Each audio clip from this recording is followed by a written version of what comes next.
आज का हमारा टॉपिक है एलिवेशन इन बॉइलिंग पॉइंट, यानी हम किसके बारे में बात कर रहे हैं? बॉइलिंग पॉइंट के एलिवेट होने में, यानी उसके बढ़ने के बारे में। लेकिन उससे पहले ये तो पढ़ लें कि बॉइलिंग पॉइंट होता क्या है। तो पहले बात करते हैं कि बॉइलिंग पॉइंट कि क्या होता है। बॉइलिंग पॉइंट हर एक लिक्विड के लिए बॉइलिंग पॉइंट क्या होता है, अलग अलग होता है। तो कुछ भी नहीं है। सपोज दैट आपके पास दो लिक्विड है, मैंने एक ले लिया वाटर, एक हम ले रहे हैं वाटर, और एक आप दूसरी कोई भी लिक्विड ले लो आप चाहो तो। चलो हम एक काम करते हैं, C2H5OH इथेनॉल ले लेते हैं, ठीक है। अब होगा क्या, जैसे ही आप इन दोनों लिक्विड को हीट करोगे तो दोनों क्या होंगी, वेपर्स बनाएंगी। दोनों की क्या बन रही होंगी, वेपर्स बन रही होंगी। तो वो टेम्परेचर, जिस टेम्परेचर पे ये जो वेपर बन रही है, vapour pressure of C2H5OH ethanol, या फिर आप बोल सकते हो वेपर प्रेशर ऑफ वाटर, ये इक्वल हो जाए किसके, एटमॉस्फेरिक प्रेशर के। किसके इक्वल हो जाए, एटमॉस्फेरिक प्रेशर के। तो वो टेम्परेचर होगा आपका boiling point temperature. That means अगर मैं बॉइलिंग पॉइंट को डिफाइन करूं तो मैं नॉर्मली क्या डिफाइन कर सकता हूं कि boiling point is the temperature at which vapour pressure of liquid is equals to atmospheric pressure. Vapor pressure of liquid is equals to atmospheric pressure. अब हर एक लिक्विड का वेपर प्रेशर अलग अलग टेम्परेचर पे अलग अलग होता है। जैसे सपोज दैट वाटर है, वाटर जो है वो 100 डिग्री सेल्सियस पर, 100 डिग्री सेल्सियस टेम्परेचर पे वाटर का वेपर प्रेशर इक्वल होता है एटमॉस्फेरिक प्रेशर के। लेकिन यहीं पर अगर आप इथेनॉल की बात करो तो हो सकता है 56 डिग्री पे हो जाए। तो अलग अलग टेम्परेचर हो गए, तो इसलिए इथेनॉल का बॉइलिंग पॉइंट कितना हुआ, 56 डिग्री सेल्सियस, जबकि इसका वाटर का कितना होता है 100 डिग्री सेल्सियस। तो अब बात करते हैं एलिवेशन इन बॉइलिंग पॉइंट के बारे में। तो देखो इसको भी हम एक एग्जांपल के थ्रू करेंगे, हमें चीजें क्लियर होनी चाहिए कि क्या चीज कैसे हो रही है। तो ये चीजें तो बेटा आप लोग बचपन से करते आए हो, लेकिन चलो फिर भी जरा करके देखते हैं। मेरे पास एक प्योर वाटर था, मेरे पास एक प्योर वाटर था, और प्योर वाटर का बॉइलिंग पॉइंट कितना होता है, प्योर वाटर का बॉइलिंग पॉइंट होता है 100 डिग्री सेल्सियस। अब मैंने क्या किया, इसमें कुछ ना कुछ इम्प्योरिटी डाली। क्या डाली है, कुछ ना कुछ इम्प्योरिटी डाली है। और जैसे ही मैं इसमें इम्प्योरिटी डालूंगा तो इम्प्योरिटी डालने के बाद अब ये मेरा वाटर नहीं रहा है, ये क्या बन गया, मेरा एक सॉल्यूशन बन गया। क्या बन गया, एक सॉल्यूशन बन गया। तो पहले प्योर वाटर था जिसका बॉइलिंग पॉइंट 100 डिग्री सेल्सियस था, लेकिन अब ये क्या बन गया है, एक सॉल्यूशन बन गया है जिसका बॉइलिंग पॉइंट जो है वो मैं बोल देता हूं कि वो है TB। तो अब इसका बॉइलिंग पॉइंट कितना ले लिया, TB। इसके बॉइलिंग पॉइंट को हम लोग क्या बोल देते हैं, TB नॉट बोल देते हैं। क्या बोल रहे हैं, TB नॉट, यानी इनिशियल को नॉट से लगा दिया और फाइनल है उसको सिर्फ हमने TB लिखा है। अब देखो जरा ध्यान से, पहले जब प्योर वाटर था तो हीट करने पे सारी की सारी एनर्जी को कौन एब्जॉर्ब कर रहा था, सिर्फ और सिर्फ वाटर एब्जॉर्ब कर रहा था, पहले भी बताया।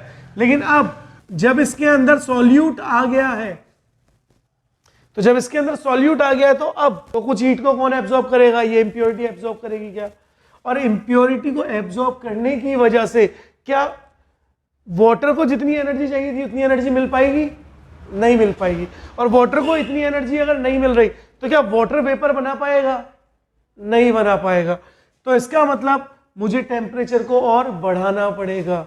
जैसे घर पे होता है ना कि आप चाय बना रहे हो, चाय तो बनाई होगी, तो जब चाय बना रहे हो तो दूध जब उबलने लगा तो जैसे ही आप उसमें चीनी डालते हो या चाय पत्ती डालते हो तो दूध क्या होता है, उबलना बंद कर देता है।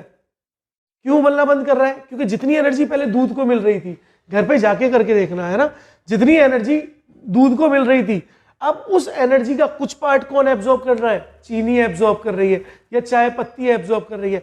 पानी लो, उसको गर्म करो, उसमें नमक डाल दो, 1 चम्मच उसमें नमक डाल दो, आप देखोगे पानी बॉईल करना बंद कर गया है। फिर कुछ देर बाद पानी दोबारा बॉईल करना स्टार्ट हो रहा है, इसका मतलब वाटर का बॉइलिंग पॉइंट क्या हो गया है, इंक्रीज हो गया है। और वो बॉइलिंग पॉइंट क्यों इंक्रीज हुआ था, क्योंकि वेपर प्रेशर जो है वो कम हो गई थी। किसकी वजह से, इंप्योरिटी की वजह से। दैट मीन्स हमेशा याद रखो, जो बॉइलिंग पॉइंट ऑफ सॉल्यूशन है वो हमेशा और हमेशा ग्रेटर होगा बॉइलिंग पॉइंट ऑफ सॉल्वेंट से। इस बात को हमेशा याद रखना, ये बहुत सबसे इंपॉर्टेंट चीज है जो आपको पता होनी चाहिए कि जब भी आप कोई भी सॉल्यूशन बनाओगे तो सॉल्यूशन का बॉइलिंग पॉइंट हमेशा और हमेशा सॉल्वेंट के बॉइलिंग पॉइंट से क्या होगा, ज्यादा होगा। इस बात को याद रखना। नाउ अब सपोज दैट पहले बॉइलिंग पॉइंट 100 डिग्री सेल्सियस था और मैंने जैसी इंप्योरिटी डाली अब 102 डिग्री सेल्सियस हो गया, तो अब इसका मतलब क्या हुआ, बॉइलिंग पॉइंट बढ़ गया। तो मैं आपको बोलूं कि बताओ बॉइलिंग पॉइंट कितना एलिवेट हुआ है। एलिवेट होना मतलब बढ़ना, तो बताओ जरा कितना एलिवेशन इन बॉइलिंग पॉइंट हुआ है। 100 था और 102 हो गया, दैट मींस कितना आया, 2 डिग्री का डिफरेंस आया। That means elevation in boiling point is 2 degree Celsius. तो इसका मतलब delta TB, what is delta TB? Delta TB is elevation in boiling point. तो वो किसके इक्वल होगा, वो हमेशा होगा TB minus T naught B. याद रखना बेटा, मैं दोबारा से बोल रहा हूं, इस चीज को सब लोग गलत कर देते हैं, वो T naught B minus T B कर देते हैं। तो बस इतना याद रखो, जब भी आप चेंज निकालते हो तो आप ज्यादा में से कम को निकालो। तो ज्यादा is boiling point of solution and come is boiling point of pure solvent. तो इसीलिए हमेशा वैल्यू प्लस में आनी चाहिए, याद रखना, कि जब आप यहां से इसके न्यूमेरिकल कराऊंगा मैं आपको तो सबसे ज्यादा आप यही कंफ्यूज होगे। आगे बढ़ते हैं, जरा देखो, जो एलिवेशन इन बॉइलिंग पॉइंट है वो डिपेंड, इनडायरेक्टली डिपेंड किसके ऊपर कर रहा है, इंप्योरिटी के। जितनी इंप्योरिटी डलती जाएगी उतनी बॉइलिंग पॉइंट में क्या होता जाएगा, एलिवेशन होता जाएगा। और हम यहां पे बोलते हैं कि elevation in boiling point is directly proportional to molality. अब इसकी बहुत लंबी चौड़ी डेरिवेशन है, लेकिन अपने को उसकी जरूरत ही नहीं है। अपने को बस ये बात पता होनी चाहिए, क्योंकि अपने से इसकी डेरिवेशन नहीं पूछी जाती, ना ही बोर्ड में पूछी जाती, ना ही कॉम्पिटिशन में पूछी जाती। अपने को तो फॉर्मूला पता होना चाहिए और उसको अप्लाई करना आना चाहिए। तो जैसे ही मैं प्रोपोर्शनल का साइन हटाता हूं तो क्या आता है, एक कांस्टेंट आता है Kb into molality. This is the formula. तो delta T B equals to Kb into molality of solution. And what is Kb? Kb यहां लिखते हैं, Kb is molal elevation constant. Molal elevation constant, या आप उसको बोलते हो एबिलोस्कोपिक कांस्टेंट, या आप उसको क्या बोलते हो, एबिलोस्कोपिक कांस्टेंट। और always remember that the value of Kb for water is 0.52 kelvin kg पर मोल, केल्विन kg पर मोल। तो this is the value of Kb for water.